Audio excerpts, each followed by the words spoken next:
We bring you the latest updates from the Pna Newsroom. President Ferdinand Marcos Jr. wants to ensure the safety and well-being of mining workers. In a meeting with the Department of Environment and Natural Resources, Marcos urges the officials to bolster the agency's regulatory powers on small and large-scale mining. He wants the agency to ensure that standards are updated and that safety and health programs for workers are implemented. He also wants workers to have social protection and security, certifying bills on social assistance and labor protection for them as urgent. The DENR earlier expressed commitment to review mining laws, including small-scale mining. Meanwhile, the House of Representatives has approved on third and final reading a measure that will provide media workers with enhanced protection, security, and benefits. With 252 affirmative votes, no negative vote, and 0 abstention, House Speaker Martin Romualdez said the approval of House Bill 454, or the Media Workers Welfare Act, highlights the efforts of the House of Representatives to promote the welfare of media personnel and ensure that the press remains free. Under the said bill, the minimum compensation for media workers shall not be less than the applicable minimum wage set by the Regional Tripartite Wage and Productivity Board. Media workers shall be entitled to overtime and night shift pay, Social Security System, Pag-ibig Fund, and PhilHealth. It also requires death benefits of up to 200,000 pesos, disability benefits of up to 200,000 pesos, and medical insurance benefits of up to 100,000 pesos.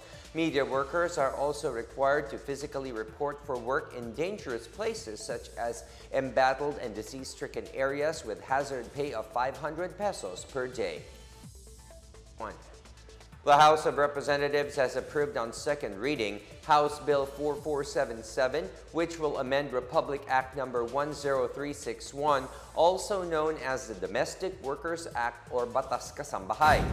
The amendment will impose stricter responsibility and accountability from private employment agencies and ensure the security not only for domestic workers but also for employers. This is in relation to a modus operandi where cohorts of criminal elements join a recruitment agency before committing a crime against employing household. Under the amended law, private employment agencies will be tasked to do a thorough background check on prospective domestic workers to ensure that they have no criminal records. The agency will be jointly liable for a worker who has committed a criminal act against an employer. This accountability will end after 1 year from the day of the offender's employment. House Bill 4477 will be taken up for third and final reading next week. In other news, expect prices of Noche Buena staples to go up in the coming weeks. The Department of Trade and Industry has approved the increase in prices of several stock-keeping units, including holiday items such as ham and queso de bola. The DTI is expected to release the price guide for Noche Buena products on November 23rd. Among the items included in the list are fruit cocktail, cheese, sandwich bread, mayonnaise, spaghetti pasta, elbow macaroni, salad macaroni, spaghetti sauce, tomato sauce, and all-purpose cream.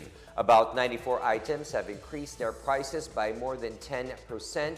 51 items had increments between 6 to 10%, and 50 products hiked prices by 1 to 5%. 8 items on the Noche Buena list maintained their 2021 prices. The DTI said there are 18 newly added stock-keeping units for Noche Buena products this year. And that is the latest and the biggest stories from the Pna Newsroom.